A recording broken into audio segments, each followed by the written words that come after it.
आज जैमिनीचं जवळजवळ 12वं लेक्चर आहे आणि ते महादशा आणि महादशेवर आधारित असं आजचं दुसरं लेक्चर सर देणार आहे. सरांना नमस्कार करते. मुकेश सरांना नमस्कार करते. कुबल मॅडमना नमस्कार. शिंदे साहेब आहेत, दळवी सर आहेत, सर्व कुलकर्णी भगिनी आहेत, रंजना मॅडम आहेत. सगळ्या अभ्यासू वर्गबंधूंना नमस्कार करते आणि जैमिनी मधल्या महादशेच्या वैशिष्ट्यपूर्ण अशा अभ्यासाला वर्गाला सुरुवात करण्यासंबंधी सरांना विनंती करते. नमस्कार सर. धन्यवाद. धन्यवाद मॅडम. पहिल्यांदा तुमचं स्वागत आहे. हळदणकर मॅडमने आपलं स्वागत केलं सगळ्यांचं, तर त्यांचं सुद्धा मी स्वागत करतो. आणि आपले इत्यादी सगळे काही सभासद आहेत, त्यामध्ये कुबल मॅडम आहेत, दळवी साहेब आहेत, मुकेश भाऊ आहेत, त्याच्यानंतर आणखी देशमुख मॅडम आहेत, सर्व कुलकर्णी आहेत, त्याच्यानंतर इत्यादी सर्व मंडळींचं स्वागत आहे. आज आपला जो विषय आहे तो महादशेच्या संदर्भातील आहे. गेल्या वेळेला सुद्धा आपण महादशा 6वी अपसव्वी जी घेतली होती, त्यावेळेची पहिल्यांदा कुंडली आपल्याला वाचन करायचं आहे. कुंडली कशी बनवायची हा जो एक भाग आहे, त्याच्यामध्ये मला वाटतं आता शिंदे मॅडमने कन्वर्ट केलं असेल की त्याच्यामध्ये कुठलं जे लग्न येतं त्या लग्नामध्ये आरूढ कुठलं आहे आणि आरूढ नंतर त्याच्यामध्ये आत्माकारक ग्रह कोण आहे, अमात्यकारक कोण आहे, भ्राताकारक कोण आहे, तर त्याचा चार्ट सुद्धा आपण तिथे लावलेला आहे. तर मॅडम मी तुम्हाला विनंती करेन की तुम्ही तो पहिल्यांदा जो चार्ट आहे आपला तारीख पहिल्यांदा लावा. त्याच्यानंतर त्याचा जो तपशील आहे म्हणजे चार्ट आहे तो आणि इत्यादी जे चार्ट आहे स्पष्ट ग्रहाचे, तर पहिल्यांदा सगळ्यांना तारीख कळल्यानंतर लोक आपापल्याकडे कुंडली काढू शकतील, तर काही प्रश्न येणार नाही.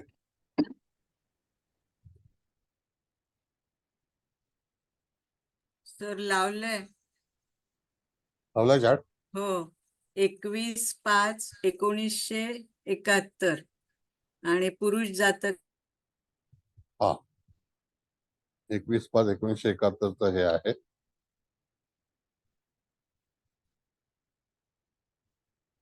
बरं, आणखी दुसरी वृश्चिक लग्नाची कुंडली आहे ना मॅडम? हा आता कुंडली लावते ना. हे मी तपशील लावलं होतं जन्म वेळेचं. लावते कुंडली.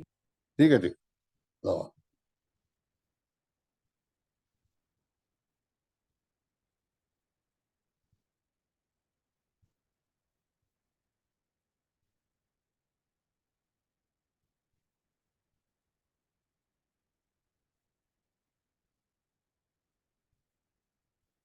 वृश्चिक लग्नाची कुंडली आहे आणि त्याच्यामध्ये लग्नामध्ये गुरु आहे मूळ कुंडलीत. पराक्रमात मंगळ राहूची युती आहे. पंचमामध्ये चंद्र आहे. सप्तमात शनी सूर्याची युती आहे. बुध शुक्राची युती 6ष्ठ स्थानात आहे आणि अशा तऱ्हेने केतू जो आहे तो भाग्यस्थानामध्ये आहे. तर ही झाली मूळ कुंडलीचा जो भाग आहे तो. त्याच्यातून आपल्याला आरूढ बनवायचं. तर ते कसं बनवायचं की लग्नेश जो आहे हा लग्नेश कोणत्या स्थानामध्ये आहे, तर तृतीय स्थानामध्ये आहे. आता त्या तृतीय स्थानामध्ये लग्नेश असल्यामुळे तिथून तृतीय स्थान जे आहे तर ते मीन लग्न येतं का शिंदे मॅडम? हो सर, हो सर. मीन लग्न आहे आरूढ. मग आता जर त्याच्यामध्ये बघितलं तर आत्माकारक सगळ्यात जास्ती ग्रह आहे तो चंद्र आहे का बघा. चंद्र आहे, चंद्र. मग तुम्हाला मी तपशील पाठवलेला आहे तरी सुद्धा चंद्र हा तिथे आहे. त्याच्यानंतर अमात्यकारक जो आहे तो मंगळ आहे, भ्राताकारक बुध आहे आणि मातृकारक शुक्र आहे झालेला आहे. म्हणजे चर आणि स्थिर मधला फरक आहे. पुत्रकारक गुरुला गुरु आलेला आहे, हा प्लस पॉइंट आहे. ज्ञातिकारकला शनी यायला पाहिजे तो सूर्य आलेला आहे. धाराकारकला शुक्र यायला पाहिजे तो शनी आलेला आहे. म्हणजे तुम्हाला जर कुंडली जर कळली तर त्या ठिकाणी तुम्ही विचार करू शकता की अशा ह्या कुंडलीमध्ये अधिक आणि उण काय काय गोष्टी आहेत. तर एक वेळेला चंद्र आत्माकारक चालेल पण मंगळ अमात्यकारक चालणार नाही. त्यानंतर भ्राताकारक बुध ठीक आहे, नॉट सो पॉवरफुल. शुक्रचंद्राचं चतुर्थ स्थान चालेल. गुरु पंचमाचा पंचमा आहे त्याच्यामुळे अतिउत्तम. ज्ञातिकारक शनीचा सूर्य चालणार नाही. आणि दानाकारक शुक्राचा शनी नॉट परमिटेड. म्हणजे अशा तऱ्हेने कुंडलीचं आपण जर विभागणी केली तर त्याचं आरूढ बनवल्यानंतर त्या ठिकाणी आपल्याला बघायचं आहे की आरूढ मीन लग्न आलेलं आहे. हे एवढं नक्की झालं ना कन्फर्म तुम्हाला मीन लग्नाचं. आता मीन लग्न हे जे लग्न आहे द्विस्वभावी आहे. म्हणजे सव्य अपसव्याच्या वेळेला आपण ज्याला जर विचार करायचा असेल तर त्यावेळेला तुम्हाला इथे दशा जी आहे ही कोणती येईल? मॅडम पत्रिका काढा ती.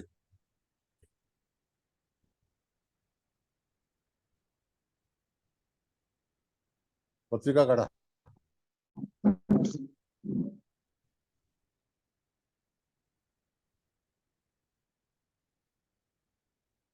कोमल मॅडम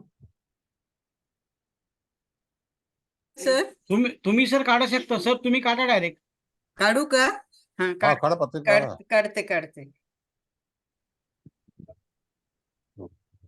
बर काय आता नेटचा हा नेटचा प्रॉब्लेम आहे सगळ्याकडे.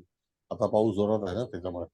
बरं आता आपण पाहिलं इथे तर आरूढ आपलं बनलेलं आहे कोणतं? तर मीन. आपला नियम काय आहे की सव्य अपसव्य त्याच्यातून हा जो भाग आहे तर त्यावेळेला आपल्याला क्लॉकवाईज जायचं आहे. तर क्लॉकवाईज जाते वेळी तुम्हाला मीन राशीच्या नंतर पंचम स्थानामध्ये येणारी राशी कोणती आहे? तर कर्क आहे. म्हणजे कर्क. याची दशा जी आहे ती मिथुनेची सुरुवात होणार आहे. बरोबर आहे ना शिंदे मॅडम? हो सर. हो बरोबर आहे? सर. हो, जुनेची सुरू होणार. हो. हा मग आता मिथुनेची सुरू होईल. म्हणजे त्या ठिकाणी आपल्याला काय पाहायचं आहे तर पर्टिक्युलर ही एखादी व्यक्ती आपल्याकडे आलेली आहे. अशा व्यक्तीचं महादशेवरून जेव्हा भविष्य पाहायचं असेल त्यावेळेला तुम्हाला मिथुन राशीचा संदर्भ घेऊन मिथुन राशी चतुर्थ स्थानामध्ये आलेली आहे आणि त्याची जी सिक्वेन्स आहे ती क्लॉकवाईज मिथुन नंतर ऋषभ, ऋषभ नंतर मेष, मेष नंतर मीन, मीन नंतर कुंभ, कुंभ नंतर मकर, मकर नंतर त्या ठिकाणी येईल धनु, धनु नंतर त्या ठिकाणी येईल वृश्चिक. कळलं का? मग अशा वेळेला तुम्हाला बघितलं पाहिजे तर इथे आलेली दशा ही कोणती आहे तर मिथुन आहे. आता मिथुनेच्या समोरची रास कोणती आहे तर धनु आहे. बरोबर आहे की नाही? म्हणजे ते दशम स्थान आहे का धनु? हो सर. हा मग आता इथे आपल्याला जर समजा लग्न भिन्न असतं, विषम लग्न असतं तर आपण भाग्यस्थानाकडे गेलो असतो आणि भाग्यस्थानामध्ये जाऊन नंतर आपल्याला दशम स्थानामध्ये येणारी रास कोणती असेल त्याच्यावरती आपण महादशेचा आरंभ केला असता.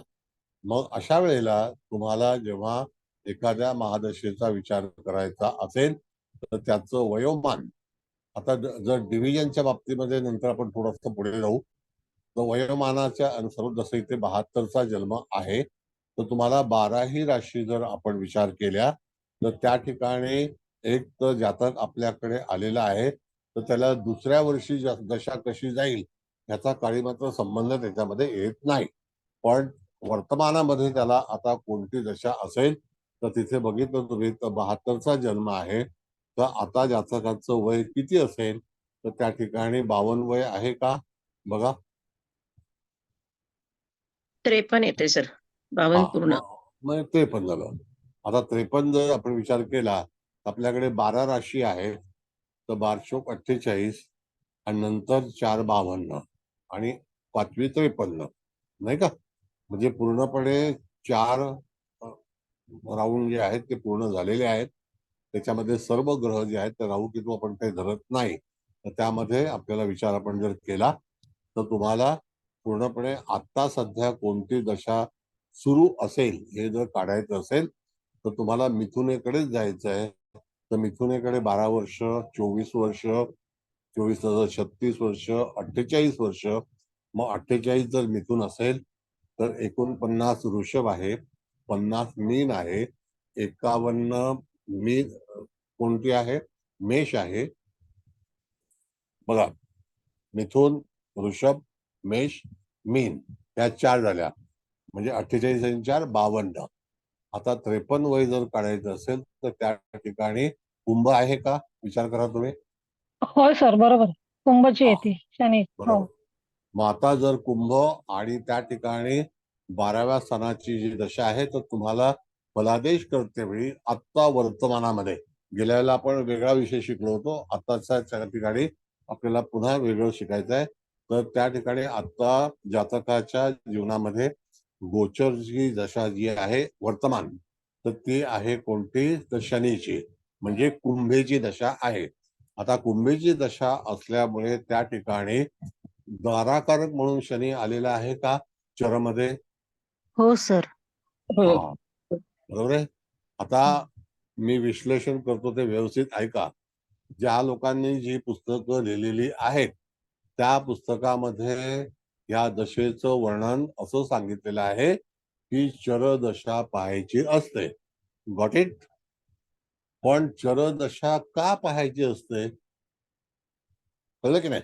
आपण एक ग्रह जो आहे तो चर आणि स्थिर मध्ये कसा आलाय, तर त्या ठिकाणी आपल्या मूळ कुंडलीतून ग्रह जे आहेत ते स्थिर आणि चर ह्याचा भाग आलाय की नाही त्याच्यामध्ये? हो सर. हा, आलाय. हो. पण त्यांनी कुठेही असं विश्लेषण केलं नाही की चरदशा का म्हटली जाते. कळलं? चरदशा एवढ्यासाठी म्हटली जाते, विचार केला जातो की ज्या वेळेला जातक आपल्याकडे येतो, आता ही जी कुंभ राशीची दशा जी आहे ही चरदशा आहे, तर त्याचा अधिपती हा चरदशेमध्ये म्हणजे चरस्थानामध्ये सप्तम स्थानामध्ये दाराकारक म्हणून आहे. तर दाराकारक जर ग्रह असेल तर त्या ठिकाणी तो योग्य आहे का, हा पहिल्यांदा आपल्याला विचार करायचा असतो. मग तुम्हाला वाटतं का की शनी हा शुक्र असायला हवा, तर शनीची दशा 1 वर्षासाठी जातकाच्या जीवनामध्ये कशा तऱ्हेची असेल, त्याला कोणते कोणते प्रश्न उपस्थित होतील, तर सप्तम स्थानाचे ते प्रश्न उपस्थित होतील. शनी हा जो आहे तो ज्ञातिकारक म्हणून आपल्याला पहिल्यापासून सुचवलेला आहे. तर जातकाच्या जीवनामध्ये ह्या कालावधीमध्ये जातकाचा जन्म कोणत्या तारखेला झालेला आहे, मग तो महिना असो, तारीख असो, वर्ष असो, तर महिना साधारणतः तुम्ही जर विचार केला तर कोणता महिना आहे हा या ठिकाणी आपण विचार केला तर 5वा. मे महिना आहे. मे मे महिना. महिना. हा, हम्म. मग जातकाचा मे महिना आता काल झालेला आहे. आता जुलै महिना सुरू आहे, म्हणजे जातकाची दशा आता जुलै महिन्याची सुरू आहे. आणि त्याच्या कटकटी कुठल्या संदर्भात येतील, तर महादशेवरून पाहते वेळी जातकाच्या जीवनामध्ये कशा घडामोडी होतील अकॉर्डिंग टू महादशा, तर तुम्हाला आता कळेल की तिथे चरदशेमध्ये चरकारक जो ग्रह जो आहे हा कोण आहे, तर शनी आहे. बरोबर आहे? म्हणजे हो. त्या ठिकाणी जातकाला शनी संदर्भामध्ये काही प्रश्न जे आहेत ते उपस्थित होतील. शनी ज्ञातिकारक आहे आणि तो दाराकारक म्हणून आलेला आहे, तर त्यावेळेला जातकाच्या नात्यांमध्ये किंवा त्या वर्षभरामध्ये त्या जातकाला काही प्रश्न जे सतावतील, तर ते कोणत्या स्वरूपाचे असतील असं आपल्याला विश्लेषण करून जातकाला ज्योतिष सांगायचं असतं. आता इथपर्यंत कोणाला काही कळलं नाही असं आहे सर का? हा, बोला. सर मागच्या वेळी आपला जसा विषय झाला होता की मकर आणि कुंभ एका पाठोपाठ शनीच्या 2 महादशा येतात, तर इथं आता आपण पुन्हा हो, तसंच होतंय सर इथे पण आता. म्हणजे हे जे त्रास आहेत ते आपण 1 वर्ष म्हणण्याऐवजी 2 वर्ष राहतील असं आपण म्हणू शकतो ना सर? नक्की. जेव्हा राशी ज्या आहेत त्या आलेल्या आहेत, त्याला आपण काही टाळू शकत नाही. टाळू कारण शकत नाही. मकर हो. आणि कुंभ जे आहेत, पहिल्यांदा कसं आहे कुलकर्णी मॅडम सांगतो तुम्हाला, तुमचा विषय एकदम परफेक्ट आहे तो. पण आतापर्यंत जर आपण सूर्य सिद्धांत शिकलो नसतो, तर तुम्हाला मकर आणि कुंभेचं नातं चंद्र आणि सूर्याचं आहे असं कळलं असतं का? नसतं कळलं सर, निश्चितच कळलं नसतं. हा. बरोबर आहे सर. म्हणजे ह्याचा अर्थ आपल्याकडे काही लोकांनी जे ज्योतिष विद्यालय चालवतात त्यांनी आपल्यापर्यंत ज्याला चांगलं ज्योतिष असतं ते कळवलेलं नाही. म्हणजेच काय की तिथे मकर रास आणि कुंभ रास आता आपण जो अप्लाय करणार आहोत, तर त्याच्यावरती पहिल्यांदा कुंभेच जाईल. जर तीच जर दशा वेगळी असती तर त्यावेळेला पहिल्यांदा मकर आलं असतं, नाही का? बरोबर. हो. होय. हा. पण तरी सुद्धा तुमच्या म्हणण्याप्रमाणे दोन ज्या राशी भिन्न भिन्न राशी आहेत, मालक एकच आहे, त्यावेळेला त्या ठिकाणी तो दाराकारक म्हणूनच आहे आणि तो चरमध्ये असल्यामुळे त्या ठिकाणी जातकाच्या जीवनामध्ये तेच फलादेश त्याला सोसावे लागतील किंवा लागतील. भोगावे लागतील असं स्पष्टीकरण किंवा फलादेश आपल्याला द्यायचा असतो. Very good. बरोबर, आलं लक्षात सर. बोला. Yes. आणखी सर मी विचारू? हा विचारा ना. हा नमस्कार सर. इथं आता शनी नमस्ते. कन्या राशीत आहे, मग ह्या राशीचा आपण काही विचार करायचा नाही का, कारण तो मित्र राशीत येतो ना? नाही तो नाही. आता आपल्याला जे आरूढ आपण घेतलेलं आहे ना हा त्याच्या संदर्भातीलच दशेचा विचार आपल्याला करायचा आहे. म्हणजे राशीचा इथे- नाही, म्हणजे मित्र रास वगैरे त्याचा नाही का विचार करायचा? नाही नाही नाही नाही नाही म्हणून तर ऍक्च्युली कसं आहे मॅडम की तुम्ही अख्खं मराठीमध्ये लिहिलेलं चरदशेचं पुस्तक आहे. हा हा त्याच्यामध्ये स्पष्टीकरण दिलं नाही की चरदशा का पाहावी, फक्त नाव दिलंय की हा. चरदशा चरदशा चरदशा. तर तसं नाहीये. चरदशा एवढ्यासाठी की जातकाचा जेव्हा आपण आरूढ बनवतो तर ते चरग्रह कोणत्या राशीतून कोणत्या स्थानामध्ये आलेले आहेत आणि त्यांचा जो काही वर्ण आहे तो दाराकारक झालाय का, मातृकारक झालाय का, पितृकारक झालाय का, अमात्यकारक झालाय का, तर त्या दशेचं फळ त्या पर्टिक्युलर तिथे योग्य ग्रह नसेल.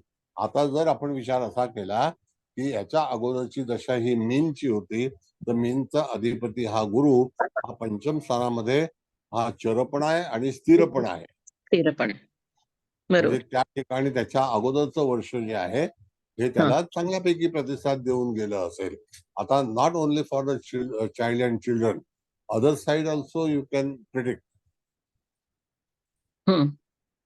दुसऱ्या बाजूने पण तुम्ही फलादेश देऊ शकता. मग आता इथे जर समजा दाराकारक म्हणून ही एक संज्ञा दिलेली आहे, त्याच्याही पलीकडे जाऊन शनीचे जे काही आणखी भलतेच जे काही गोष्टी असतील तर त्या सगळ्या गोष्टी या जातकाच्या जीवनामध्ये उद्भवतील. जसं की आपण पाहतो अनेक वेळेला एखाद्या व्यक्तीच्या जीवनामध्ये बऱ्याच गोष्टींचा गोंधळ होत असतो आणि त्याला जबाबदार ती राशी आणि ते ग्रह त्याचे अधिपती हे जर चुकीच्या स्थानामध्ये उपस्थित असतील जन्माच्या वेळेला तर त्यावेळेला त्या जातकाच्या जीवनामध्ये अशा तऱ्हेची वादळं निर्माण होतात किंवा चांगल्या घडामोडी सुद्धा होऊ शकतात. मग चांगल्या घडामोडी होण्यासाठी you have to wait till that particular दशा. हा इथे बरोबर. धनुराशीची दशा जी आहे ती दशम स्थानाशी निगडीत आहे आणि त्याचा अधिपती हा पुत्र पौत्रादी ज्ञानम ह्या स्थानामध्ये विराजमान असल्यामुळे त्या ठिकाणी आपल्याला सांगायचं की तुमची गुरुची दशा जोपर्यंत लागत नाही तोपर्यंत त्यामध्ये तुम्हाला चांगले दिवस येणार नाही. Okay, Yes. Thank you sir, thank you. आणि त्याच्यानंतर आता आपण जर बघितलं तर एकूण राशी 12 आहेत. आता अशा वेळेला जर तुम्हाला डिव्हिजन करायचं असेल तर पुन्हा त्या राशीचे 12 भाग करून आरंभी दशा जसं आपण विंशोत्तरीमध्ये पाहतो की शनीचा आरंभ शनीच्या दशेने होतो, मग शनीच्या नंतर मग बुधाची दशा लागते, मग केतूची दशा लागते, मग शुक्राची लागते.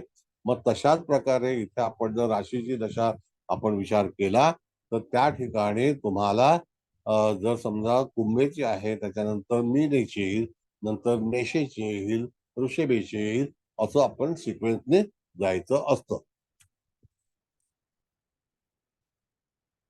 एक एक महिन्यासाठी, कारण 12 राशी आहेत ना आपल्याकडे. लक्षात येते? हो हो समजलं सर. हो सर. म्हणजे त्या ठिकाणी तुम्हाला फलादेश देतेवेळी तुमच्यापाशी कोणतं साहित्य असायला हवं आणि त्याच्यावरती तुम्ही कसा फलादेश द्यायचा त्याचा विचार आपल्याला पुन्हा तुम्हाला अंतर्दशा ज्याला आपण म्हणतो त्या अंतर्दशेसाठी तुम्ही विचार करू शकता. सोय आहे. बाकीचा विचार करायचा का नाही करायचा दॅट इज अपॉन यू. कळलं? हा बोला. सर सर आता ह्याच्यानंतर आपण मेष वृषभ मिथुन ह्या घेतल्या, ह्या आंतरदशा घेतल्या ना?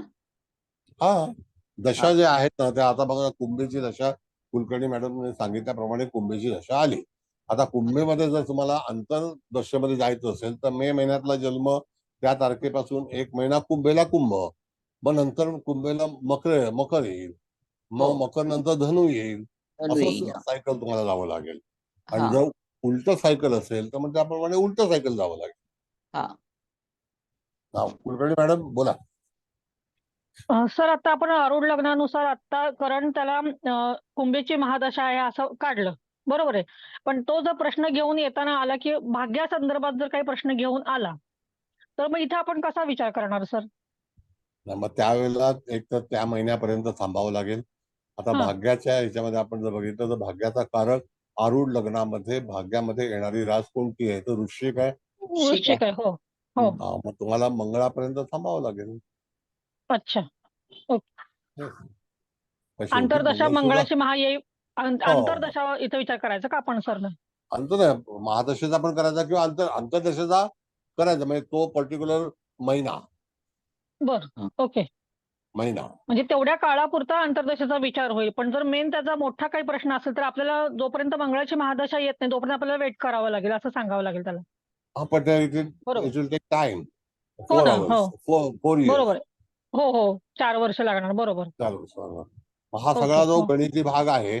आता शेवटी कसं माहितीये का मॅडम सांगतो तुम्हाला मी आजपर्यंत जगामध्ये ज्या 46 तऱ्हेच्या 42 तऱ्हेच्या ज्या दशा आहेत त्या सगळ्या काल्पनिक आहेत. हो. आणि जेव्हा तुम्ही मूळ जेव्हा जेमिनी वाचाल किंवा तुमच्याकडे जर उपलब्ध असेल तर ते पूर्णपणे संस्कृत मध्ये त्याच्यामध्ये त्यांनी दशेचं वर्णन काही केलेलं नाही. कारण का की जेमिनी ऋषी जे होते तर पराशरी आणि जेमिनी यांचं जरी नातं असलं तरी सुद्धा ते साऊथला जाऊन त्यांनी दक्षिणेकडे जाऊन दशा ह्या सगळ्या किंवा हे जे सगळं शास्त्र जे आहे ते उत्तर विभागामध्ये त्याचा अभ्यास झालेला आहे किंवा निर्मिती झालेली आहे. त्यानंतर ते शास्त्र दक्षिणेकडे गेलं आणि दक्षिणेकडे म्हणजे केरळा नावाचा जो प्रदेश आहे किंवा तमिळनाडू प्रदेश आहे तर त्यावेळेला केरळ आणि तमिळनाडूचा काही विषय येत नव्हता, दक्षिण भाग येत होता. मग तिथे जाऊन त्यांनी स्वतःचं मत असं नोंदवलं. तसंच ज्याप्रमाणे आपण कृष्णमूर्ती करतो तर कृष्णमूर्तीमध्ये 249चा जो भाग आहे हा कृष्णमूर्तींनी आणला. पण त्याच्या अगोदर जे राव होते राव त्यांनी 243 आणला. कळलं का? अच्छा. हा तो 243 आला. मग 243 ची कॉपी जी आहे ती 249 मध्ये झाली. बर. मी एवढ्यासाठी हे सांगतोय तुम्हाला की जर उद्या तुम्हाला कोणी प्रतिप्रश्न केला तर तुमच्याकडे ताबडतोब उत्तर हवं. हो सर. बरोबर सर. नाहीतर मग सांगतो बघतो उद्या सांगतो विचार करतो असं कधी करू नका. नाही नाही निश्चित कधी सर. कारण आपला मान कशात आहे तर हजर जबाबीमध्ये आहे. नक्कीच सर. हो. नक्कीच. तुमच्याकडे सगळं मटेरियल रेडी पाहिजे सर. हा प्रश्नच नाही. नाही तर मग काय बरोबर. बघूया होय पाहू. होय. जसं काही लोनचं अप्लिकेशन दिलेलं आहे फंड आहे की नाही फंड इथे फंड असणं गरजेचं आहे. कळलं का? होय सर. बरोबर सर. हा. धन्यवाद सर. छान समजलं सर. धन्यवाद. बरं बोला कुलकर्णी मॅडम. नमस्कार सर. नमस्ते. सर जसं आता यांनी विचारलं की भाग्याचा प्रश्न तसं मला असं विचारायचं की जर कोणाचा विवाहाचा प्रश्न असेल हो आणि इथे हा दाराकारक आहे शनी मग येस तेव्हा आपण कसं उत्तर द्यायचं याला? हो त्याला उत्तर देते मी मॅडम. मूळ कुंडलीचं जे महत्व आहे किंवा मूळ कुंडलीमध्ये चर जसं असेल त्याप्रमाणे तर ते काय आपण टाळू शकत नाही. According to planetary position, according to ascendant, according to planetary degree ह्या सगळ्यावरून त्याची आपण आरूढ कुंडली आरूढ लग्न बनवलेलं आहे. मग त्याच्यामध्ये आपण हस्तक्षेप करू शकत नाही आणि त्या गोष्टी त्याला त्या तिथे नियमित आहेत तशात भोगाव्या लागते. त्याला काही इलाज नाही. मग आता जर समजा तुम्हाला असं म्हणायचं असेल की बाबा लग्न कधी होईल असा हा प्रश्न आला तर त्यावेळेला तुम्ही वर्तमान जातक तुमच्याकडे आलाय त्यावेळेला ती कुंडली मांडू शकता आणि त्याच्यावरती विश्लेषण करू शकता. पण तो एक फॉर्म्युला उपलब्ध आहे. ही एक कुंडली म्हणजे हीच ना आपली आरूढ कुंडलीच ना? हो येस. हा. मग आरूढ कुंडली मांडून त्यातला जो मला नीट कळलं नाही सर कारण की आता माझा प्रश्न असा आहे की दाराकारक शनी आहे बरोबर आहे. आणि दशा पण दाराकारकाची सुरू आहे. मग हो आपण त्याला काय सांगायचं नक्की? कारण की सांगायचं की सप्तमात कन्या रास आलेली आहे. सांगतो तुम्हाला मी व्हेरी प्रॅक्टिकल सांगतो. असं आहे मॅडम तुम्ही कुठेही जरी गेलात विवाहाच्या बाबतीत, नोकरीच्या बाबतीत, आर्थिक बाबतीत पैशाच्या बाबतीमध्ये, घराच्या बाबतीमध्ये प्रत्येकाला ना पॉझिटिव्ह उत्तर हवं असतं. बरोबर. कळलं का? तुम्ही जर सांगितलं काय करणार, तुमच्या सप्तमात दाराकारक शनी आलेला आहे, तुमचा विवाह होणार नाही, तर तसं सांगायचं नसतं. हो. तुम्हाला थोडस वैवाहिक जीवनामध्ये कसोटी करावी लागेल, म्हणजे प्रयत्न करावे लागतील. त्यानंतर विवाह झाल्यानंतर तुम्हाला विवाह करतेवेळी थोडस दक्षता घेणं आवश्यक आहे, असं ज्योतिषचं माध्यम आहे. कळलं? बरोबर. पण हो. त्याला डायरेक्ट असं सांगू नका, नाही तुझा विवाह होणार नाही, तसं नाही होत. नाही. विवाह होतो, विवाह होतो, आणि तो त्या ठिकाणी तुम्हाला त्याचा प्रतिसाद कसा मिळतो, तर त्या प्रतिसादाला आता जसं जातक आपल्याकडे बसणार तर 2 तास किंवा 1 तास, तो काही 24 तास किंवा 24 दिवस बसणार नाही आपल्याकडे, पण त्याला बरोबर. उत्तर हवं असतं. तर उत्तर आपल्याला कसं द्यायचं आहे, तर उत्तर आपल्याला बुधाच्या लॉजिक प्रमाणे द्यायचंय. ओके. कळलं का? हं. की बाबा ही वस्तू आहे, मार्केटिंग कसं असतं, ही वस्तू आहे, हिचा साधारणतः जो टिकाव आहे, म्हणजे गॅरंटी आहे, ती गॅरंटी साधारणतः 5 वर्ष आहे. तुम्हाला काही त्रास होणार नाही. पण 5 बरं. वर्षानंतर पण टीव्ही बिघडू शकतो की नाही? हो. मग तुम्ही जर समजा विजय सेल्स मध्ये गेलात आणि सांगितलं की हा किती वर्ष झाले, तर तो मार्केटिंग करणारा माणूस आहे, विक्री करणारा, तो म्हणतो नाही 10 वर्ष तुम्हाला बघण्याची आवश्यकताच नाही. जर त्याने सांगितलं 6 महिन्यानंतर तुम्हाला रिप्लेस करावं लागेल, तर तुम्ही टीव्ही घ्याल का? नाही. नाही. सेम ज्योतिष आहे. अच्छा. Yes, it is logic. पण ओके. ज्या घटना तुम्हाला माहिती आहेत, हा. कळलं, ज्या घटना तुम्हाला माहिती आहेत. आता कसं आहे की तुम्ही डॉन पिक्चर पाहिला असेल, ये बंदूक में गोली नहीं, ये मैं जानता हूँ, पुलिस हो. नहीं जानती है कि बंदूक खाली है, अशी स्थिती आहे. कळलं? Thank you sir. तर तसं या बंदुकीत गोळी आहे का, या बंदुकीत संसार चांगला होणार आहे का नाही होणार आहे, हे सर एकदम बरोबर. सर काय समजलं. उत्तम उदाहरण दिलंय सर. मस्त उदाहरण समजलं दिलंय. एकदम सर. तर मग अशी स्थिती आहे. बरोबर आहे. हा. म्हणून ज्या वेळेला आपल्याला भविष्य सांगायचं असतं, तर बुधाचा वापर अवश्य केला पाहिजे. तर त्या ठिकाणी तुम्ही सांगू शकता, नाही नाही लग्न होईल तुमचं, काही चिंता करू नका.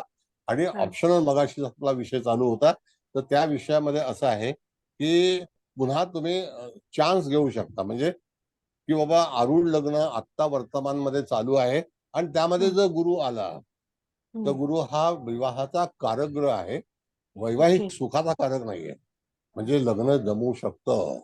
हो. हो. आता लग्न करून पाहिल्यानंतर त्याला अनुभव येईल, बाबा लग्न केलं ते योग्य आहे का अयोग्य आहे. कळलं का? अच्छा.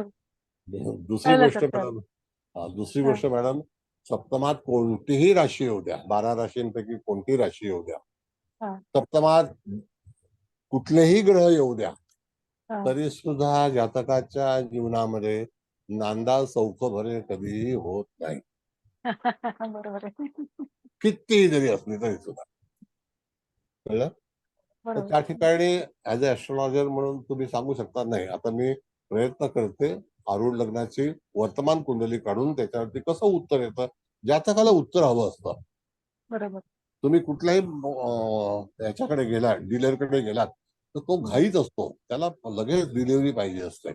मग तुम्ही अमेझॉन मध्ये जा का फ्लिपकार्ट मध्ये जा, कुठल्याही याच्यामध्ये, बरोबर. त्याला लगेच किती झोमॅटो मध्ये कमी लागेगा, त्याला इन्स्टंट पाहिजे असतं सगळं.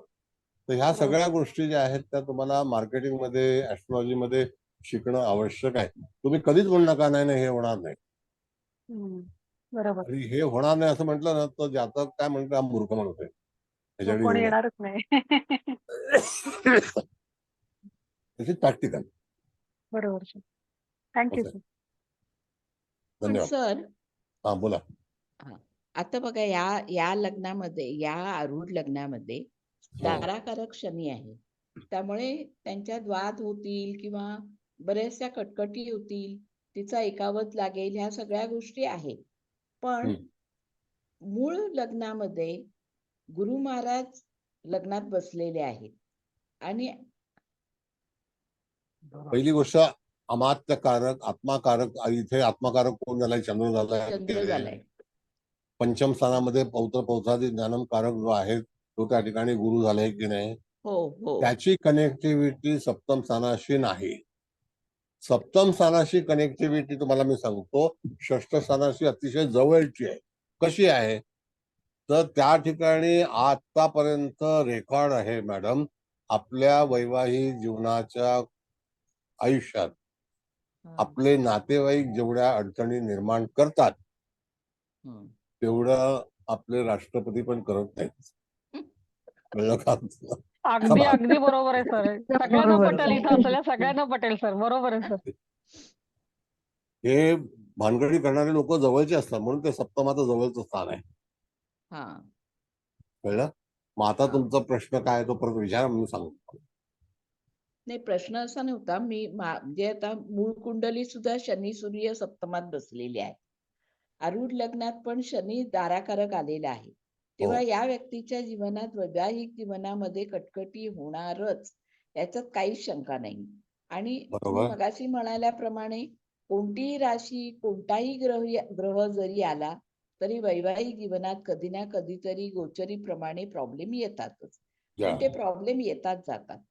इथे फक्त मला एक अशी म्हणजे आरूढ लग्नाने आणि जैमिनी पद्धतीप्रमाणे आपण दाराकारक शनी आल्यामुळे ह्याला मेजर कटकटी विवाहानंतर इथे येतील, ही गोष्ट कळते. पण रेग्युलर कुंडलीप्रमाणे गुरु असल्यामुळे लग्नामध्ये जरी त्याचा संबंध कटकटी नाही. आल्या त्याचा संबंध नाही. नाही. हा. Nothing doing. जो वृश्चिकेचा गुरु आहे त्याचा संबंध आहे. आपण जेव्हा परिवर्तन केलेलं आहे, कशामध्ये केले परिवर्तन? की आरूढ. त्या ह्याच्यामध्ये आरूढ तयार केलेलं आहे. हा. आणि जेमिनीमध्ये आपण प्रवास करतोय. हा. जेव्हा तुम्ही ट्रेननी प्रवास करताय आणि क्रूजनी प्रवास करताय त्याच्यामध्ये प्रवासामधला आनंद वेगळा आहे. हा. तसा हा जेमिनीतला प्रवास आहे. सप्तम स्थानात शनी आलेला आहे. त्याचं फलित शनीच्या माध्यमातूनच जातकाच्या जीवनापर्यंत पोहोचेल किंवा भोगावं लागेल, हे ठरलेलं आहे. It is fix that you cannot change.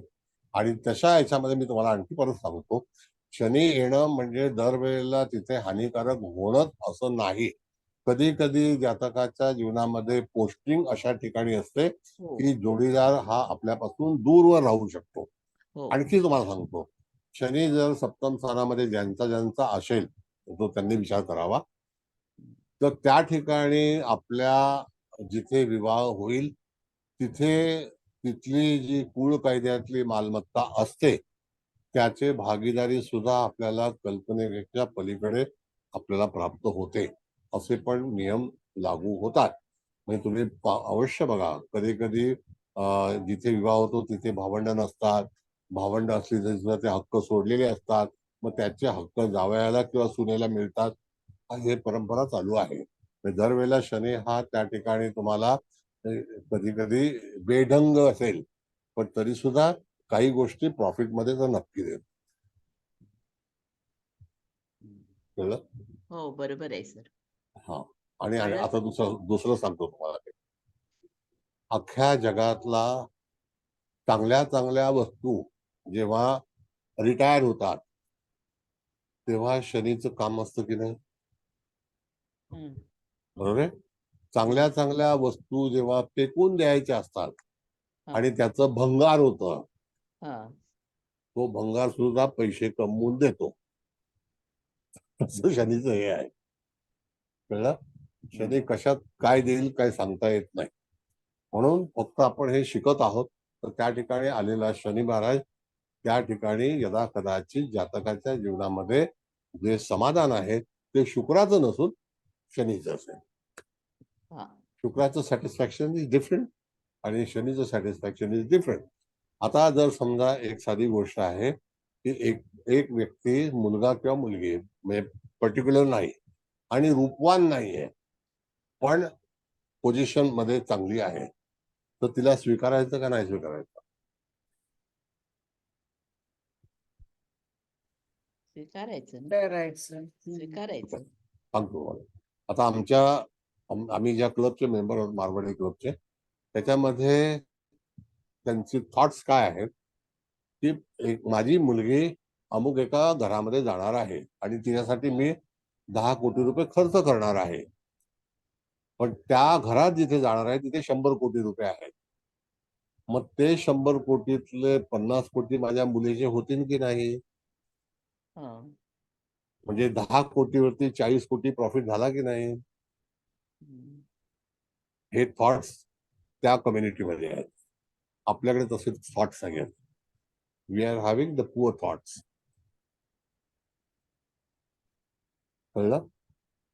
त्या घरामध्ये मुलगी जाते, त्यांच्याकडे किती मालमत्ता आहे, तर तिला जर द्यायला जर गेलो आपण हौशेने, मी हुंडा हा शब्द वापरत नाही, हौस, तर ते पैसे कधी फुकट जात नाहीत. इट्स अ बिझनेस, व्यापार आहे.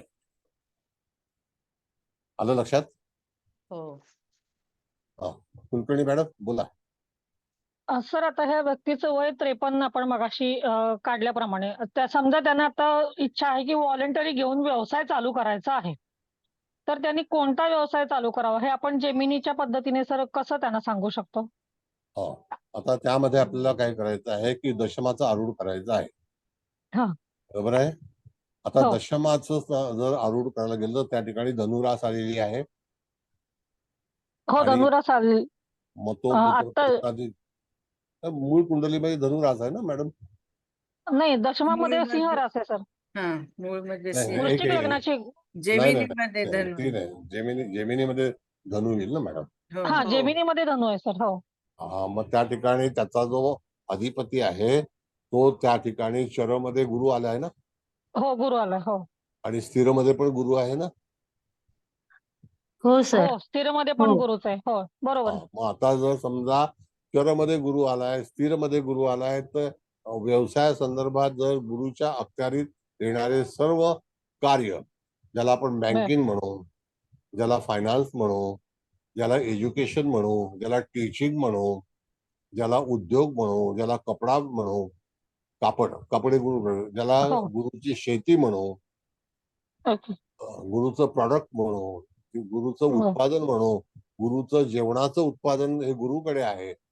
बरोबर. मग म्हणजे अशा एखादं रेस्टॉरंट वेळेला वगैरे पण चालू करू शकतात. हो. हो, त्याच ओके. हा. पंक्तीला जाऊन बसतो आपण, हे लक्षात घ्या. बरोबर, बरोबर. ओके. अच्छा, मग पंगती असं आपण नसते, त्यांना सुचवू शकतो. सुचू शकतो. Okay. Okay sir. Related planet position. आता जर बरोबर. आपण जर पाहिलं त्या ठिकाणी मॅडम, तर तिथे मीन आरूढ आले एवढं नक्की, होय. गुरु पंचमात आला एवढं नक्की, होय. तो कर्केचा आहे एवढं नक्की. होय. मग कर्क राशीचा जेव्हा आरूढ मध्ये विचार केला जातो, दॅट इज कॉल्ड सर्व्हिस जोडियाक. बरोबर. ओके. सर्व्हिस. बरोबर. सर्व्हिस. मग अशा ह्या सेवाभावी संस्थेमध्ये जे आज उच्च पदावरती वावर करणारे जे लोक आहेत, तर ते सुद्धा महत्वाचे आहेत ना. होय सर. आहे की निश्चितच नाही? सर. होय सर. मग अशा लोकांच्या हातामध्ये प्रशासन येतं. बरोबर. आता एक शिवसेनेचे आमदार झाले नार्वेकर, बर. बरोबर आहे. त्यांची राज सीमा आहे. अच्छा. पदावरती गेला की नाही? होय सर. त्याचं मिथुन बरोबर. लग्न आहे. तो सेक्रेटरी राहिला की नाही? बरोबर. मिथुन Yes. दिले. हो, बुधाने दिले. लॉजिक. बरोबर. आमच्या हो, सर. समोरची व्यक्ती आहे, अच्छा. माझ्या परिचयाची. बरोबर. लॉजिक मला- व्यवस्थित वापरायला यायला पाहिजे सर. आणि त्यासाठी Yes, पहिल्यांदा it is. आधी आपण आपला बुध चांगला केला पाहिजे. हो, त्याशिवाय होणार करेक्ट आहे नाही. सर. करेक्ट आहे सर. हो. मालाडला राहणारी सोमवार बाजारातली व्यक्ती आहे, आमच्या जवळ ओळखीची, म्हणजे परिचयाची. शाखा प्रमुख साठी म्हणून अर्ज दिला होता अच्छा. आणि आज आणि आज कुठल्या कुठे जाऊन पोहोचले. होय. Yes. बरोबर. असं. आणि तिरुपतीच्या ह्याच्यामधलं तिथे मेंबर आहे कमिटीमध्ये. अच्छा. बरोबर. हा, विश्वस्त जे आहे ना तिरुपतीचं, हो, त्याच्यात हो, हो. विश्वस्त एवढी मंडळामध्ये. पोझिशन हो. हातामध्ये येण्यासाठी तुमचे प्लॅनेटरी पोझिशन चांगली हवी, करेक्ट आहे सर. असं आहे. हो. आता विश्व प्रवक्ते, त्यांचं वृश्चिक लग्न आहे. आणि त्यांची मकर रास आहे, लग्नी मंगळ आहे, मग ते विश्वासारखेच वागतात. होय फुल्ली डॅशिंग, काही घाबरत नाही. बरोबर हा. असं आहे. म्हणजे मंगळाचे कॅरेक्टर सगळे शोभतात तिथे. माझ्या भावाच्या वर्गात होता, अच्छा. माझ्या सख्या भावाच्या वर्गात होता आंबेडकर कॉलेजला. मग आता काही वेळेला तुम्हाला जे काही मिळतं आयुष्यात ते असंच असतं. तर मी एक बरोबर. विचारू हा बोला. हा कुलकर्णी मॅडमनी जे विचारलं की बा हे व्यवसाय करू शकतील का व्हॉलेंटरी घेऊन, तर व्यवसाय करताना हे आपल्या मुलांना ऍज अ पार्टनर म्हणून घेऊ शकतील का? हा सोपा आहे, असं काय कठीण नाही. फॅमिली पार्टनर बनू शकतो. बनू शकतील ना? Yes yes it is. Why not, why not. म्हणजे बाहेरचा कोणी पार्टनर घेण्यापेक्षा घरचा पार्टनर असणं केव्हाही चांगलं राहील त्यांच्यासाठी. कारण गुरु चांगला आहे, म्हणजे गुरुची स्थिती चांगली आहे म्हणून. शेवटी डिपेंड अपॉन द पोझिशन, त्यांचा व्यवसाय आहे का. जर समजा तुम्हाला अशी विचारणा आली की मला पार्टनरशिप मध्ये घ्यायचं आहे, तर मग कोणाला घेऊ. मग संततीचं स्थान चांगलं आहे तर संततीला घ्या. हा पत्नीचं स्थान चांगलं असेल तर पत्नीला घ्या. पत्नीला घ्या, हा. भावाचं असेल तर भावाला घ्या. असं आपण सांगू शकतो. बरोबर आहे. Yes it is. तुम्हाला शेवटी कुठल्याही परिस्थितीमध्ये लॉजिक लावायचं आहे. बरोबर आहे सर. असं आहे, कळलं का. म्हणून तिथे पण सर तसंच इथं दाराकारक शनी आलेलाच आहे, मग आपण पार्टनर व्यवसायिक पार्टनर पण तिथूनच पाहतो ना सर. हो. मग आता मग व्यवसायामध्ये त्यावेळेला पार्टनर, शनीचा हा मग त्यावेळेला तुम्ही लिखित सगळं कायदेशीर करून घ्या. शनी अच्छा कायद्याचा कारक असं आहे. हो. बरं असं सांगून मग पुढे जा म्हणायचं. हा येस येस. तुम्हाला ओके सल्ला असा देता आलाच पाहिजे, बरोबर. नाही का. तोंडी तोंडी करार कुठलंही काम करू नका, लिखित स्वरूपात हा, ठेवा तुमच्याकडे हा. कायद्यानुसार. जे काही करायचं असेल ते करार करून करा. बरोबर ओके. जे पत्नीला पार्टनर घेतलं तरी सुद्धा. हो हो. मग पत्नीला पण करार केला तर आणखी चांगलं असतं. हो. पत्नीला करार केला, कराराशिवाय पत्नी किंवा पती येत नाही. आपल्याला करार करावाच लागतो, आमंत्रण हो द्यावं लागतं, नाही का. बरोबर आहे सर. फार लॉजिकली तुम्हाला ज्योतिष सांगण्याची कला अवगत होणं गरजेचं आहे. हो sir. After all you are going to use the logic. Logical. म्हणजे ज्योतिषमध्ये इथे भरपूर सर आहे. बुध हा भ्राताकारक आलेला आहे. हो. जर समजा त्याने भावंडापैकी कुणाला तरी जोडीदार म्हणून घेतलं, तरी सुद्धा तो चांगल्या पद्धतीने कौशल्याने आपल्या धंद्यामध्ये भागीदारी करू शकतो. भाग असा आहे मॅडम, सांगतो. नाही, फार चांगली गोष्ट. आता आपल्याला संपूर्ण विषय करायचा आहे. हा लग्न त्या ठिकाणी आलेलं कोणत्याही मीन आहे, बरोबर आहे. हो म्हणजे गुरुचं आहे. हा आपला प्लॅटफॉर्म काय आहे, तो गुरुचा आहे. गुरुच आहे. गुरु म्हणजे देवळाचा प्लॅटफॉर्म आहे. हा त्याच्यामध्ये चंद्र आलेला आहे, हो तो सुद्धा चांगला आहे. पण तो एवढा कारक नाहीये, आत्माकारक. पण तो सौम्य आहे, कळलं का. हा बरोबर. हो आता त्याच्यानंतर तुम्ही बघितलं तर भावंडाला सोबत घेऊ का, हा तर बुधाच्या व्यक्तीच्या बद्दल मी तुम्हाला एक अनुभव सांगतो. हा अनुभव म्हणजे बुधाची व्यक्ती जर तुमच्या सोबत असेल हम्म. तर तुमच्या विचाराला काडी मात्र किंमत नाही. म्हणजे तुमच्या नाही, हा नाही जो कळलं. असेल तर. हा, त्याच्या विचाराला काडी मात्र किंमत नाही. तो बुधच सगळं हँडल करणार. त्याचं सजेशन, त्याचं ड्राफ्टिंग, त्याचं मार्केटिंग, त्याचंच मॅन्युफॅक्चरिंग, हे सगळं त्याचंच.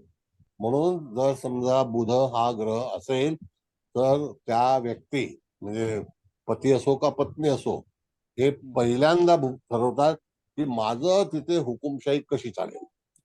हा असं आहे. आणि त्याला रवीने दिलेली असते पॉवर, हा कारण तो रवीच्या जवळचा आहे ना, हम्म. अमात्यकारक आहे ना. हम्म. असं आहे. मग तुम्ही आता हा प्रश्नावरती तुम्हाला हरकत नाही, बुधाचा सल्ला घेतलात तर चंद्राच्या नाकापेक्षा मोती जड होईल. हो बरोबर आहे बरोबर सर. हा. बरोबर आणि आहे. मोती म्हणजे मोती जेव्हा म्हणजे आपण आरूढ आत्माकारक म्हणून विचार केला तर हा. तो निश्चितच बुध त्याचं चालू देणार नाही. बुध बिलकुल चालू देणार नाही. बुध हा असा आहे, तुम्ही जर याच्यामध्ये गेलात तर त्या बुधाला मध्ये मध्ये बोलण्याची सवय असते वारंवार. तो मध्ये मध्ये बोलत राहणार. नाकापेक्षा मोती जड, मोती लग्नी आहे. चंद्र म्हणजे मोती, हो आणि त्याच्या सोबत बुधाला घेतलं तर समजायचं नाकापेक्षा मोती जड होणार. कळलं? दोघांची करंगळीच आहे. हम्म. चंद्राला पण करंगळी आहे आणि बुधाला पण करंगळीच आहे. हा सर खूप छान सांगितलं सर उदाहरण. आता एकदम पक्क लक्षात राहील सर. पण सर आता नाकापेक्षा मोती जरी जड असला तरी तो फायदा करून देईल की तोटा करून देईल?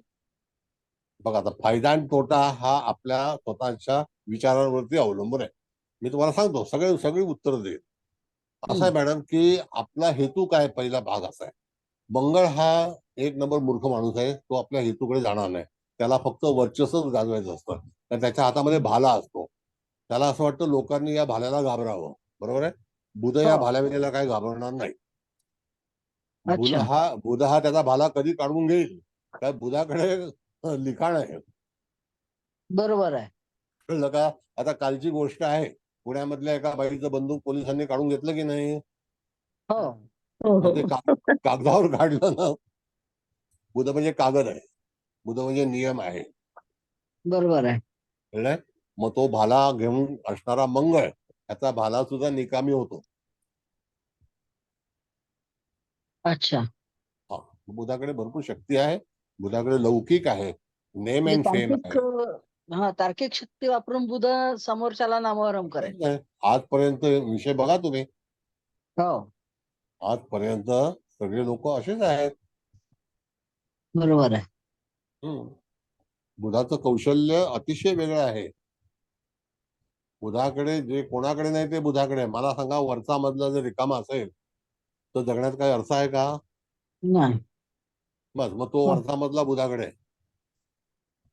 ती व्यक्ती काहीच करू शकणार नाही. सांगतो काय की वरचा मधला बुधाकडे आहे, त्याच्या खालचा मधला सूर्याकडे आहे, आणि परत त्याच्या खालचा मधला बुधाकडे आहे, परत त्याच्या खालचा मधला बुधाकडे आहे. म्हणजे सांगतो, टाळू बुधाकडे आहे, कान बुधाकडे आहे, नेत्र रवीकडे आहेत, वाचा बुधाकडे आहेत.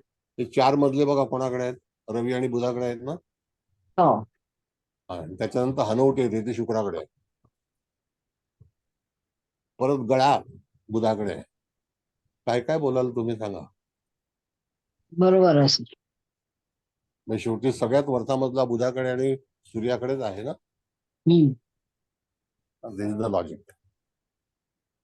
म्हणून पत्रिका पाहते वेळी तुम्हाला ह्या सगळ्या गोष्टीचा दृष्टिकोन पाहून नंतर जातकाच्या जीवनामधील होणाऱ्या घडामोडी ह्या तुम्हाला सांगता येतात. मग त्याच्या अगोदर त्या राशीचा प्लॅटफॉर्म हा कुठला आहे, त्याचा धर्म कुठला आहे, करारी आहे का. आता जर समजा ते तिकडे आरूढ जर वृश्चिक आलं असतं आणि जर तिथे चंद्र आला असता तर त्या चंद्राला त्या तिकडच्या प्लॅटफॉर्मचे चटके भोगावे लागले असते. बरोबर आहे सर. म्हणून त्या ठिकाणी आलेला गुरुची रास आहे, त्याच्यामध्ये चंद्र विलीन आहे. तो तिथे त्याच्याप्रमाणे जगेल. त्याच्या ऍक्टिव्हिटीज सगळ्या गोष्टी गुरु आणि चंद्राप्रमाणेच असतील. मग समोर जरी शनी आला तरी सुद्धा तो सांभाळून घेईल, पण शुक्र आला तर आणखी आनंद होईल. असं आहे.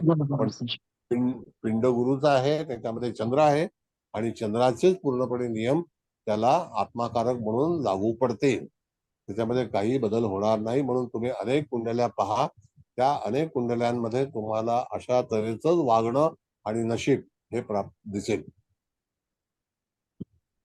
आलं लक्षात सर. आता माझा दुसरा प्रश्न असा आहे की 6ठ स्थानामध्ये सिंहेचा रवी आहे.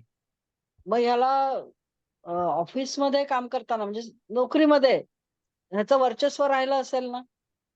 याचं पहिली म्हणणं गोष्ट, तो ऐकलं असेल ना? नाही, एक मिनिट, तो ज्ञातिकारक आहे.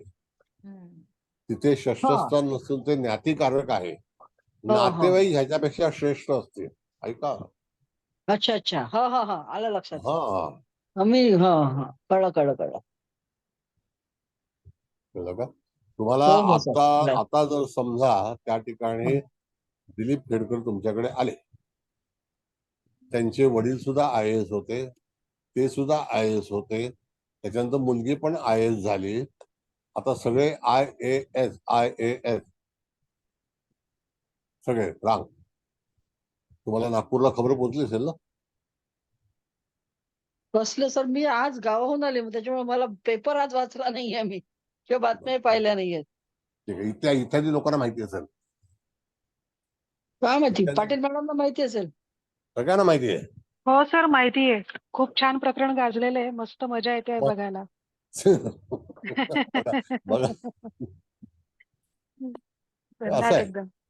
हा म्हणजे कोणाचं म्हणताय हे सर? आम्ही हे ते खेडकर म्हणून एक आहेत पुण्याचे. पूजा खेडकर म्हणून सर्च करा, हा, सगळं हा, हा, समजेल. हा, हा, हा, हा, हा.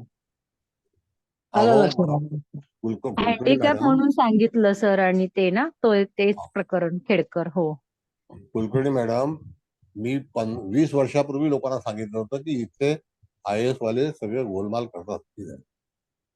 20 वर्षापूर्वी हो सांगितलं. सर. सगळे लोक काढतात. काही ना काहीतरी कोणाला माहितीच नव्हतं की अपंगाला IAS मिळतं. आम्हाला फक्त एवढंच माहिती होतं की जो चतुर्थ श्रेणीमध्ये पास होतो त्याला पोस्ट ऑफिसचा IAS केला जातो. बोला.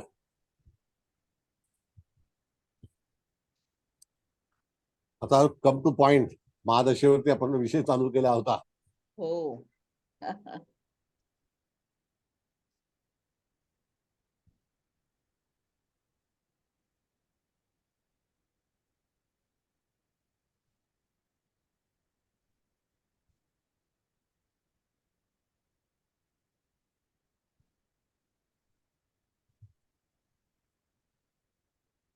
बोला काय.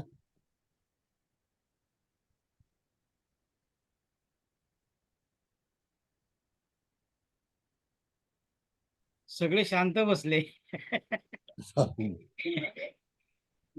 महादशेचा हे आल्यानंतर मग काय. हा बोला बोला बोला मॅडम. कोणकोणत्या मग आपण याच्यामध्ये दशा कोणकोणत्या फेवरेबल समजायच्या?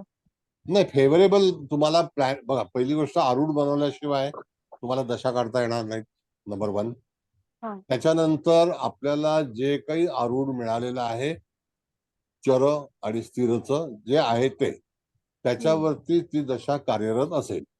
आता त्या दरम्यान जेव्हा तो तिथे मूळचा आरूढ ग्रह किंवा आरूढ लग्न जिथे विराजमान असेल, त्याचा फायदा का त्याचा तोटा, म्हणजे अपेक्षा किंवा अपेक्षा नसणे, ह्या दोन्ही गोष्टी होतील. आता एखादी गोष्ट अपेक्षित राहिल्यानंतर जर समजा आरूढ मध्ये ती गोष्ट नसेल आणि दशा सुद्धा तशा व्यवस्थित नसतील, तर ती गोष्ट त्यावेळेला आपल्याला प्राप्त होईल का? तर यदा कदाचित. आता आपण पुढे जाऊया, तुमचं म्हणणं आपण ऐकूया. तर मॅडम, असा आपण जर विचार केला की इथे आलेलं जे काय आहे, तर मिथुनेपासून आपण सुरुवात केली होती. जर समजा मीनेला त्या ठिकाणी गुरुची दशा आली, बरोबर आहे की नाही? मग गुरुची दशा नंतर गुरु हा चांगला चरमध्ये आहे, तर त्यावेळेला गुरु डेफिनेटली 1 वर्षाचा फलादेश हा निश्चित त्याच्या मनासारखा देईल. जसा गुरु कोणत्या कोणत्या गोष्टीचा कारक असतो, त्याप्रमाणे त्याच्या जीवनातील जे सर्व फायदे असतील, आनंद असतो, काही अडचणी असतात, त्याच्यावरती निवारण होतं, आर्थिक सोबतता चांगली होते, शिक्षण पूर्ण होतं, संतती होते, संततीचे प्रश्न मिटतात. मग अशा वेळेला जर समजा त्या ठिकाणी आरूढ तुमचं चांगलं आहे, चर आणि स्थिर मध्ये दोन्ही चांगले आहेत, किंवा त्याला सपोर्टिंग प्लॅनेट जर तुमचा शुभ असेल, तर तुम्हाला दुःख तेवढी येत नाहीत. पण याच्यामध्ये आपल्याला मंगळ आणि शनीचं आरूढ व्यवस्थित हाताळता आलं पाहिजे. जर ते आपलं व्यवस्थित हाताळता आलं नाही, तर मग तुम्ही कसं हे कराल? मग आता आरूढ मध्ये आपण 6 सगळे 7 ग्रह आपण बघितले. त्याच्यामध्ये समजा रवी आला, रवीची दशा आली. मग रवीची दशा जर आली, तर रवीचं मुख्य म्हणजे आत्माकारक स्थान आहे की नाही?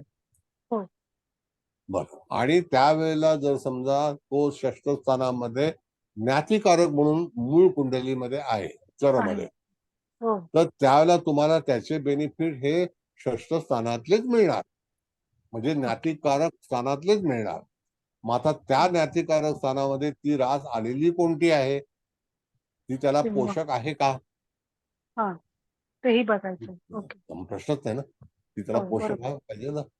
कुठलीही अच्छा. गोष्ट, आता तुम्ही 20 किलो सामान घेतलं आणि थैली 10 किलोची येतात, हां, हां. बरोबर. नाही का? हो, हो. तर त्याची कॅपॅसिटी बरोबर. नाही. हा, हां, बरोबर. म्हणून प्रवासाला जाताना मोठी बॅग घेऊन जावं, म्हणजे हँडी घेतलं पण परत आणता येतं. बरोबर. हां. असं आहे. अच्छा, अच्छा. म्हणजे याच्यामध्ये म्हणजे आपण असं सरसकट असं सांगू नाही शकत, की या दशा तुम्हाला जातीलच चांगल्या आणि ह्या दशा वाईटच जातील, असं आपण नाहीच बरोबर सांगू शकत. बरोबर आहे. Okay. This is the real logic. Okay. म्हणून आम्ही कुलकर्णी हुशार म्हणतो का? कारण ते आहे. बरोबर. असं आहे की त्या ठिकाणी मॅडम असाच विचार आपल्याला केला पाहिजे. आता समजा आपण असा विचार केला की पंचम स्थानामध्ये वृश्चिक रास आहे असं आपण समजू, कर्क आरूढ आलेला आहे आणि हं. त्याच पंचम स्थानामध्ये शनी पण आलेला आहे. अच्छा. तर तिथून प्रॉब्लेम तुम्ही अपेक्षित राहू शकणार नाही. नाही. तर अजिबात त्या नाही. ठिकाणी पंचम स्थानामध्ये तुम्हाला तुमच्या जवळचे लोक, तुमच्या मैत्रीतले लोक, तुमच्या संततीच्या माध्यमामध्ये अनेक कटकटी निर्माण होणार, हे हं. ठरलेलं आहे. ओके. कळलं सर. खूप छान कळलं. Yes. म्हणजे तिथे तुम्हाला राशीला तुम्हाला काढता येणार नाही बाहेर. राशी बरोबर. रास आहे, त्याला बरोबर. तुम्हाला महत्व देणं गरजेचं आहे. कारण का की तिथं जर आपण सूर्य सिद्धांत शिकलो नसतो आणि लागेच मी जेमिनी लावलं असतं तर तुम्हाला एवढी ओळख झाली नसती, बरोबर. नाही का? हो, बरोबर. म्हणून अगदी सूर्य बरोबर. सिद्धांत आपण अगोदर कम्प्लीट केलं आणि हो. त्याच्यानंतर मग आपण इथे पुढे हा प्रवास सुरू केला. हो. त्याच्याशिवाय तुम्हाला भूमिका कळलीच नसती. अगदी कळलं. बरोबर. अगदी बरोबर. हा. छान. मस्त आहे सर. अ, थँक अ, सर. नमस्कार सर. नमस्ते. इथे आता आपली ही कुंडली आहे. तर त्याप्रमाणे समजा आपण ह्या जातकाला नोकरीविषयी ह्यांनी जेमिनी थ्रू आपल्याला उत्तर द्यायचं असेल, तर बरोबर. मग आपण त्याचं उपपद काढून पण त्यावेळी ती दशा असेल त्याप्रमाणे त्याला आपण सांगू शकतो? ठीक आहे. आता उपपद आपण समजा षष्ठ स्थान हे नोकरीचं आहे, बरोबर? हो, हो, षष्ठ स्थानामध्ये इथे येणारं जे उपपद आहे ते रवी आहे. हो. मग रवीची दशा यायला किती काळ अवधी बाकी आहे? एक अच्छा. सिंपल सांगतो ना, हो, सांगतो. नाही आपण याच्यावरती चर्चा करूया. मॅडम हो सर. कळणं हो, गरजेचं आहे. हो. आता त्यावेळेला समजा आत्ताच्या घडीला कुंभ मगाशी आपण दशा काढली, बरोबर आहे? हो सर. तिथपर्यंत त्या स्लॉटमध्ये परत सांगतो 12 वाजून 5 मिनिटं पण होणार आहेत आणि 1 वाजून 5 मिनिटं पण होणार आहेत. मग हो सर. त्या हो. कुंभेमध्ये मधला पोर्शन जो आहे तो सूर्याचाच आहे. मग जेव्हा तुम्ही मे महिन्यातला जन्म असेल तर जानेवारीमध्ये नोकरी लागेल अच्छा. किंवा हो. डिसेंबरला लागेल, येस. नोव्हेंबरला लागेल. म्हणजे तिथे शेवटी सिंहेचा ओके. स्लॉट येणं गरजेचंच आहे त्या दशेमध्ये, हो, हो. नाही का? हो जर सर. तुम्ही दशेच्या अनुषंगाने जर तिथे नोकरीच्या बाबतीमधला विचार करत असाल तर. हो. आजचा म्हणजे दशेचा विषय असल्यामुळे जर आपण ह्या संदर्भात विचार करायचा तर कसा? तर Yes. त्यासाठीच हा प्रश्न होता. हो सर. समजलं. छान, छान. म्हणजे त्या ठिकाणी असंच लॉजिक लावलं पाहिजे. हो, हो. काय समजलं? छान. हो, हो सर. आता तुम्ही धन्यवाद. सर्वजण जे ज्योतिष शिकलात जेमिनी, मला वाटत नाही की तुमच्या आता जेमिनीला कोण तुम्हाला हे अनुत्तरित करेल म्हणून. तुम्ही आता एवढं स्ट्रॉंग झालेलं आहात. हो एक सर. होता म्हणजे छान समजतं तर आहेच. प्रश्नच नाही. म्हणूनच वेगळे आता दशेमुळे अजून वेगळे प्रश्न निर्माण होतात. ते आता आपले आता हा, उत्तरं ती मिळत जातात. हो आता सर. कुंभेपासून समजा कुंभची दशा लागली, बरोबर आहे? हो, त्याच्यामध्ये 6व्या महिन्यामध्ये तिथून 6व्या महिन्यामध्ये सिंहरास येणारच आहे ना. हो, डायरेक्टली यू कॅन से गुरुला फक्त 2 रास आहेत, शनीला 2 रास आहेत. तर गुरुकडे ऑप्शन आहे, मकर नंतर गुरु येणारच आहे. हो. म्हणजे बरोबर आहे. तिसऱ्या महिन्यामध्ये गुरुची दशा येईल. हे हो, असं पूर्णपणे बरोबर आहे. पाठ झालं पाहिजे. हो सर. हो सर. थोडासा अजून वेळ लागेल पाठांतराला. जसं समजतंय तसं होत चाललंय. मॅडम मी 2003 मध्ये जेमिनी शिकवली होती. किती? 2003. 2003 मध्ये. हो सर. त्याच्यानंतर 20 वर्षांनी आत्ता तरी सर सुद्धा तुम्ही हातात माझ्या तुमच्या पुस्तक हा? नाही नाही पण तुम्ही एक काय म्हणतात तेजोमय ताराच आहात. सूर्यासारखं तेजच आहे तुमच्याकडे. बुद्धीचं पण आहे आणि सगळंच. आम्हाला ते तिथपर्यंत सर होईल आमची होईल होईल. हळूहळू हो सर. तुम्ही जरी माझ्यापेक्षा म्हणजे माझे विद्यार्थी जरी असला तरी सुद्धा मी हितचिंतक आहे. तर मी असं समजेन की नाही तुम्ही सुद्धा हुशार झालं पाहिजे, तरच हितचिंतकाचं काम आहे. हो सर. आणि थँक्यू व्हाल, थँक्यू.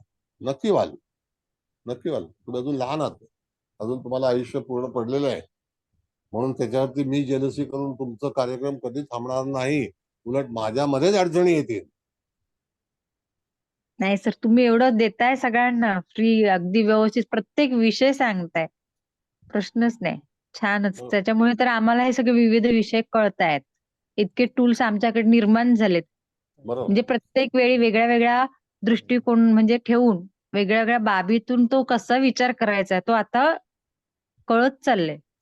आणि जसं बरोबर. जसं कळत चाललंय तसं तसं सर त्याच्याविषयी अजून एक म्हणतात ना उत्सुकता किंवा एक क्युरिओसिटी अशी निर्माण होत चालली. आता पुढे काय? म्हणजे अजून ह्याच्या पलीकडे अजून आहे. अजून शिकायचंय आपल्याला खूप. तळहायात शिकायचंय सर. ऐका ऐका मॅडम, कधी तुमच्याकडूनच तुम्ही शिकायचंय. कधी कधी सस्पेन्स पिक्चर पाहिलेत का तुम्ही? जास्त नाही सर. मला भीती वाटते म्हणजे. मग हे सस्पेन्सच आहे. प्रत्येक पिक्चर मध्ये सस्पेन्स असतो. हो सर, हो सर. प्रत्येक याच्यामध्ये. हो. कारण रायटर, स्टोरी रायटर हा ना काहीतरी तिथे सस्पेन्स ठेवतो. ओके. आणि ज्या स्टोरीमध्ये सस्पेन्स नसेल तर तिथे मनुष्य टिकून राहत नाही. हो, हो सर. तर तो पिक्चरच चालणार नाही सर. हो सर. बरोबर आहे? Yes. हं. बरोबर. अरे दीवार मधला एक शॉट आहे की त्या ह्याच्यामध्ये आज तो तुम बहुत खुश होगे, म्हणजे तो शेवटला जाऊन तिथे देवळामध्ये गाडी धडकतो त्यावेळेला अमिताभ बच्चन म्हणतो ना, आज तो तुम बहुत खुश होगे, म्हणजे तो देवळात आलाय. ते सस्पेन्स होतं. हो सर. काय? जो हो सर. देवळाच्या बाहेर हो, उभा हो. राहणारा शेवटी देवळात जातो सर. बरोबर आहे सर. येस, असं आहे. हो सर. It's a suspense. तर हे जे आणि त्या वेळोवेळी सर तुमची जी उदाहरणं असतात ना म्हणजे कोणत्याही विषयातून त्यामुळे तो विषय एकदम पटकन डोक्यात तसं समजून लक्षात राहतो. बरोबर आहे. ते हो सर.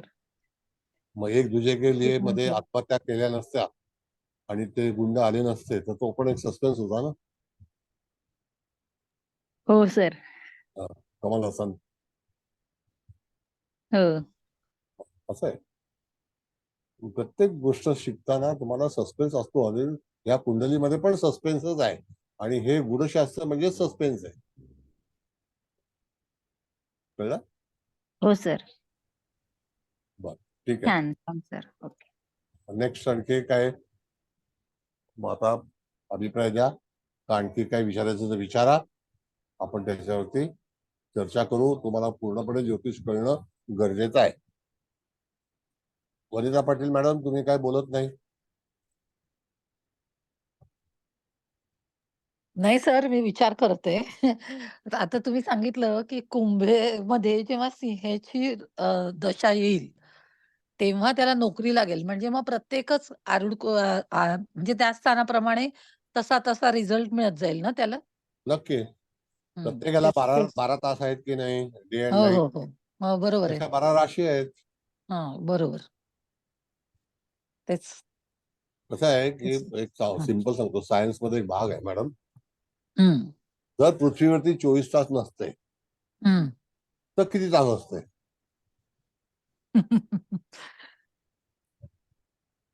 शेवटी 24 तास हे गणित कोणीतरी केलं असेल ना. हो, बरोबर आहे. मग त्याशिवाय 24 तासाचं गणित आलं नाही. होय. वाय वी से 24/7. हां, म्हणजे म्हणजे सर त्या त्या दशेमध्ये त्या स्थानाप्रमाणे आपण काय काय होईल ते बघायचं असंच ना? ओके. हो, येस, इट इज. हं, हं.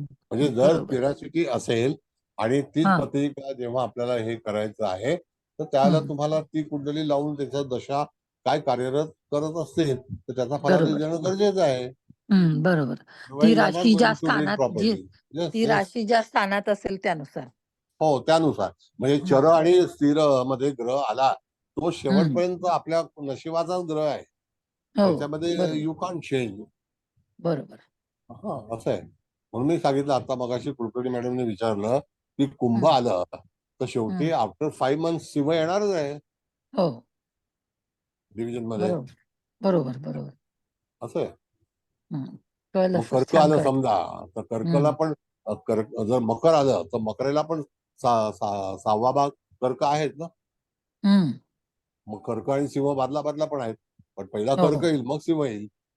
बरोबर. There are 2 options for 2 months. हं. हो, हो.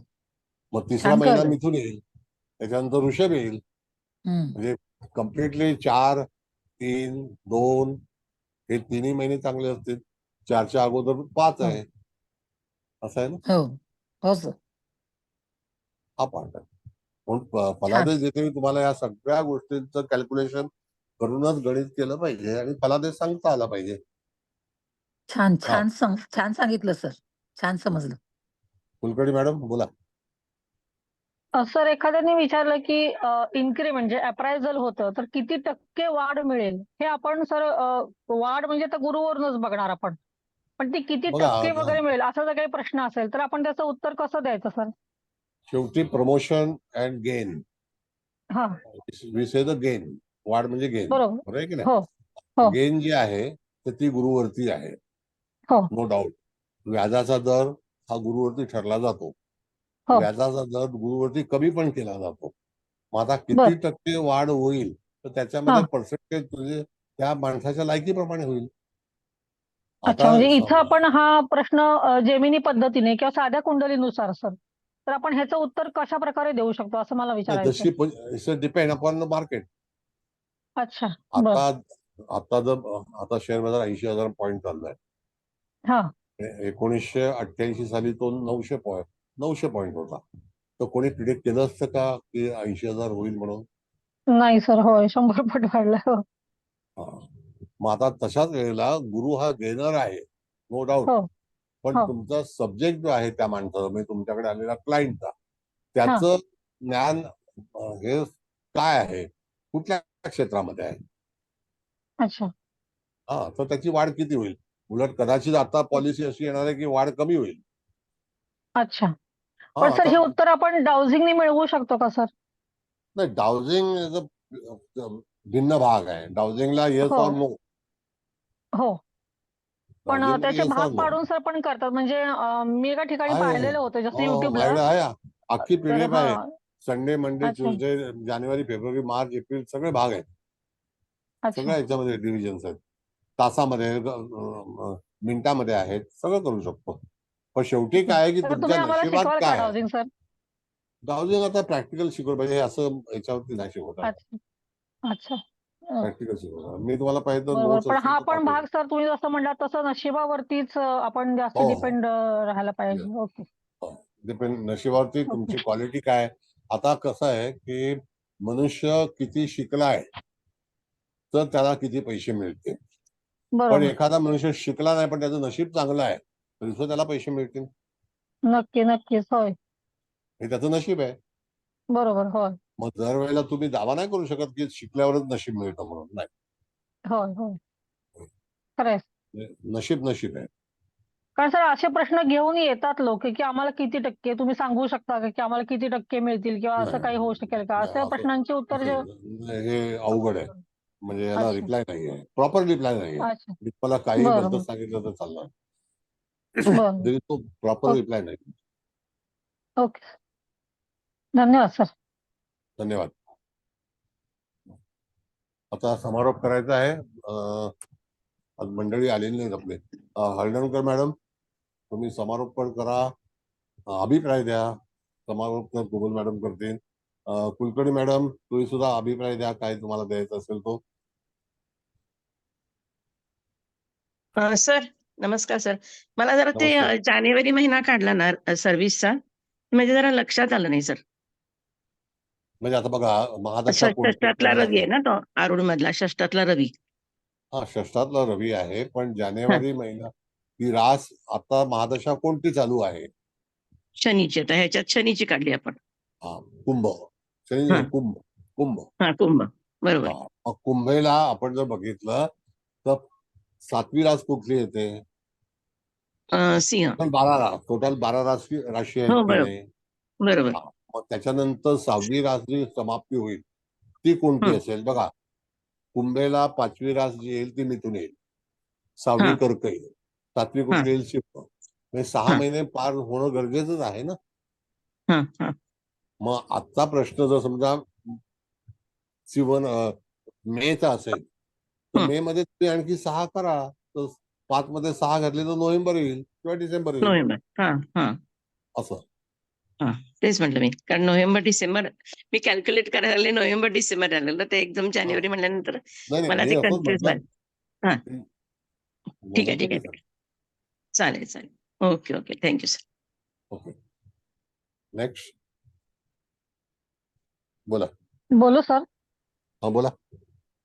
सर, आज हा महादशेचा विषय, म्हणजे मागच्या लेक्चरमध्ये महादशेचा विषय घेत होता, पण आत्ताचा जो महादशेचा विषय घेतला ह्याच्यामध्ये हा. सर एवढे नवीन दृष्टिकोन मिळालेले आहेत की आता मला नाही वाटत की असं जेमिनी पद्धतीने जर विचार करायला गेलं की कुठल्याही प्रश्नाचं उत्तर मिळणार नाही, असं होणारच नाहीये सर. एवढं सुंदर आजचं वर्ग झाला सर आपला, आणि काही प्रश्न पण विचारले एवढे सुंदर की त्यातनं ज्या काही शंका होत्या त्या सगळ्या अगदी निरसन झालेल्या आहेत.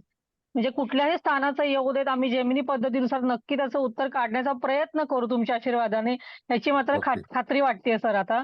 त्यामुळे सर तुम्ही नवीन नवीन विषय शिकवता तर माझ्याकडे तर शब्दच नसतात दरवेळेला तुम्हाला हे सांगायला.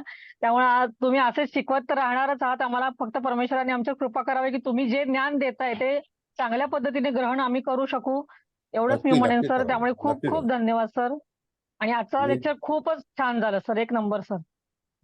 मी धन्यवाद सर. कुठलाही चुकीचा हेतू ठेवून ज्ञान शिकवतच नाही, आणि जर समजा चुकीचा हेतू ठेवला तर माझ्यापाशी ज्ञान राहणार पण नाही. हे पण तेवढं अगदी सत्य आहे. खरंय सर. होय सर, खरंय सर. पण तुम्ही आणि सरळ हाताने देताय सगळं, काही हातचं राखून कुठलंच आजपर्यंत कुठलीच गोष्ट दिली नाही. नुसतं ज्योतिषविषयक ज्ञान नाही सर, इतरही ज्ञान तुम्ही आम्हाला एवढं देत असता की आम्हाला हे दुसरीकडे खरंच कुठंच मिळणार नाही. आणि ह्यातले जे ज्योतिषातले जे विषय आहे सर, आम्ही ऐकले पण नव्हते काही ते तुम्ही आम्हाला हा. शिकवलेत सर, आणि ह्याच्या पुढेही शिकवणार आहात. त्यासाठी आम्ही खरोखर तर भाग्यवान तर आहोतच सगळे इथं असणारे विद्यार्थी, पण त्याबरोबर तुमचेही खूप खूप आभार सर. धन्यवाद धन्यवाद. सर. धन्यवाद. धन्यवाद. प्रणाम सर. आता केपलर शिकायला तर एकदम जबरदस्त आहे. नाही, उत्सुकता तर आहेच सर नवीन नवीन विषय तुमच्याकडून शिकण्याची. आहे. पंचपक्षी तर मी तुम्हाला सांगतो की ओरिजिनल मध्ये ओरिजिनल पंचपक्षी. ओके. हा. माझं ते इंट्रोडक्टरी लेक्चर मिस झालंय सर, पण मी आहे सर नाही, ते प्रत्येक वेळेला, त्यामुळे रेकॉर्डिंग हो मिळणार हो, नाही, पण बरोबर तुम्ही सर. अटेंडन्स अवश्य द्या. होय प्रश्न होय, विचारा. आहे आहे. प्रश्न होय विचारल्याशिवाय तुम्हाला पुढे हे करता येणार नाही. आहे हरकत सर. नाही. आता दुसरा कुठलाही क्लासचा विषय तर नाहीच सर, पण आता जे काही ज्ञान तुम्ही दिले तेच आमच्याकडे अजून त्याचं वृद्धिंगत होत राहो, आणि तुमच्या कृपा ठीक आहे. आशीर्वादाने आम्ही असे शिकत राहावं एवढीच इच्छा आहे सर. धन्यवाद सर. कृपा हरीची, बाकी कोणाची नाही. बरोबर सर. हरिकृपा आहे. बरं, ठीक आहे. आणि आता हे पण सुरू आहे, तर त्या ठिकाणी हरिकृपा फार महत्वाची आहे. हळदणकर मॅडम, तुम्ही हो सर. तुमचा मत काय तुमचं मांडा, हो, अभिप्राय बोलते. द्या. यस. दिवसेंदिवस आपली लेक्चर्स ही उत्तमाकडून अतिउत्तमाकडे जात आहेत, याच्यात काहीच शंका नाही. आपले अभिप्राय देणारे मेंबर सुद्धा वाढत आहेत, हा त्याचा एक आपली वाटचाल ही उत्कर्षाकडे चालू आहे. आणि तुमचे विद्यार्थी हे त्याच्यात इतके इन्व्हॉल्व होत आहेत की प्रत्येकाला मी काहीतरी याच्याबद्दल सांगायला हवं असं वाटायला लागलंय. हीच तर यशाची कमान आहे. आता तृप्ती मॅडम असं म्हणाल्या की महादशेचं जेव्हा आम्हाला नॉलेज मिळालं तेव्हा खूप चांगल्या पद्धतीने जैमिनी पद्धतीमध्ये स्वयंपूर्णतेने आम्ही डायग्नोज करू शकतो कुंडली. हे तर आहेच, पण महादशेच्या सोबत आज जवळजवळ 10-11 लेक्चर्स मध्ये तुम्ही जी ग्रहांची माहिती देताय त्या ग्रहांबद्दल सुद्धा विविधतेने आणि ऍडिशनल अशी माहिती दिली. मला अगदी आजच्या लेक्चरमध्ये आवर्जून सांगावंसं वाटतंय की दाराकारक शनी म्हटल्यानंतर आपण त्याच्याविषयी नाराजीच व्यक्त करतो किंवा भीती मनात ठेवतो, शंका मनात येते. पण आज तुम्ही एक वेगळा अँगल असा दिलात की शनिकारक जरी दाराकारक शनी असला तरी तो कुळकायद्याच्या अँगल मधून माणसाला भागीदारी मिळवून देतो. ही गोष्ट कितीतरी चांगली आहे आणि ती कधीच लक्षात न येणारी आहे. म्हणजे वाईटातून भंगार तयार होतो आणि ते भंगार सुद्धा आपल्याला काहीतरी देऊन जातं.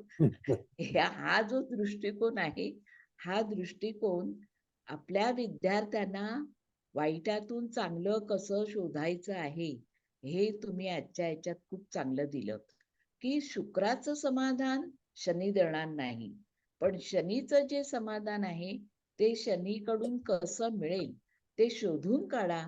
याच्यासाठी तुम्ही आज खूप चांगल्या पद्धतीने सर मार्गदर्शन केलं. तसंच शनी पार्टनर असेल तर तो काय करेल, गुरु पुत्रकारक आहे तो पार्टनर असेल तर तो काय करेल, मंगळ बुध म्हणजे मी मध्येच एकदा असं म्हटलं की सर बुध पार्टनर आला तर तो चांगलंच करेल, पण तेव्हा असं तर्क लक्षात नाही आला की तो बुध आपलीच बाजू खाऊन टाकेल आणि स्वतःचाच झेंडा पुढे नेईल, म्हणजे स्वतःच जास्त पुढाकार घेऊन ती बाजू खाऊन टाकेल. तर या सगळ्याचा अँगल देऊन तुम्ही विद्यार्थ्यांना कसं जेमिनी पद्धतीमध्ये पुढे जावं ह्याचं खूप चांगलं कौशल्यपूर्ण सांगितलं. आणि मला एक जास्त गोष्ट आजची भावली ती अशी की बुध आणि सूर्य हे दोघही मिळून वरचा मधला कसा काबीज करत असतात, याचं तुम्ही प्रत्येक इंद्रियाचं वैशिष्ट्यपूर्ण सांगून सर खूप चांगली माहिती दिली. आणि म्हणजे हे जे तुमचं कौशल्य आहे, लॉजिक आहे आणि टप्प्याटप्प्याने ते लॉजिक विद्यार्थ्यांपुढे ओपन करता, हे आणखी एक लॉजिकचा पुढचा भाग आहे. तर ह्या सगळ्याच्या गमती घेत घेत विषय छान रोचक पद्धतीने आणि रोचेल आणि पचेल अशा पद्धतीने विद्यार्थ्यांपर्यंत पोचतो आहे. हेच तुमच्या शिकवण्याचं कौशल्य आहे आणि आम्हा विद्यार्थ्यांना त्याचं उपयोजन कसं करावं हे कळतंय. हा खरोखर खूप चांगला भाग सर तुमच्याकडून आम्ही शिकतोय. सगळ्या विद्यार्थ्यांकडून आपले मनपूर्वक धन्यवाद. Thank you sir. धन्यवाद. धन्यवाद मॅडम. कुबल मॅडम, आता मुकेश भाऊला क्लास द्यायचा आहे. हो हो समारोप करा आणि होय. एकदम वेळ आहे. नाही वेळ असू द्या, पण काय झालंय सर, मला म्हणजे मध्ये मध्ये ऐकू येत होतं, नव्हतं येत, तर मी आज अक्षरशः समारोप म्हणजे फक्त 2 मिनिटातच करते. आधी सर प्रथम तुम्हाला नमस्कार, मुकेश भाऊ तुम्हाला पण नमस्कार. हादणकर मॅडमनी तर डिटेल केलाच आहे समारोप, आणि आपल्या तृप्ती कुलकर्णी मॅडम पण छान बोलल्या. तर आता मी फक्त एवढंच म्हणते की कारण माझं नेट खूपच सारखं येत जात येत होतं, मला तुमचं एक वाक्य ऐकू येत होतं, एक नाही, आता शेवटीच मला खूप चांगलं ऐकू आलं. पण सगळ्यांना कळालं असेलच आता ते सव्य अपसव्य ते तुम्ही मागच्या वेळेस सांगितलंच. म्हणजे समराशी असेल तसं सव्य म्हणजे क्लॉकवाईज आणि विषम असतील तर अपसव्य म्हणजे अँटी क्लॉकवाईज तसं घ्यायचं. आणि आपण सर्वात प्रथम जेमिनी कुंडली मांडून घ्यायची, मग ते कारक ग्रह मांडून घ्यायचे आणि मग त्या दशा बघायच्या. मग ह्या दशा 1 वर्षाच्या बघू शकतो आपण, महिन्याच्या पण बघू शकतो, आणि सगळं आता हे सगळ्यांना कळालंच असेल. तर एकंदरीतच म्हणजे क्लास अतिशय उत्तम झाला. म्हणजे मला तर खूप शेवटी ऐकू आलं, पण मागच्या वेळेस आपलं फक्त विषम लग्न होतं ते मिथून, त्यामुळे आपण म्हणजे भाग्यस्थान घेऊन आणि मग त्याचं दशम स्थान असं घेतलं होतं. तर आज आपलं हे मीन लग्न आलंय ना, त्यामुळं सव्य बाजूने आपण गेलो. तर एकंदरीत सर छानच क्लास झाला आणि त्यासाठी मी तर आभारी आहेच, आणि सगळ्यांच्या वतीने तुम्हाला खूप कोटी धन्यवाद देते आणि कोटी आभार मानते. आणि hats off to you and your divine soul. Huge gratitude to you and universe also. आणि थँक्यू तुम्हाला पण, थँक्यू, आणि सगळ्यांना खूप थँक्यू सर. थँक्यू. धन्यवाद. नमस्कार. सगळ्यांनी येत राहा. आता मी पुढे पेपर चालू करणार आहे आणि सगळ्यांनी यावं. चांगलं शिकावं, चांगली प्रसिद्धी मिळवावी, चांगले पैसे मिळवावे. पैसे कमवायला हरकत नाही. फक्त एवढंच आहे की महागड्या क्लासला फसू नका. कळलं? बाकी काय नाही. Thank you sir. Thank you so much. All the best.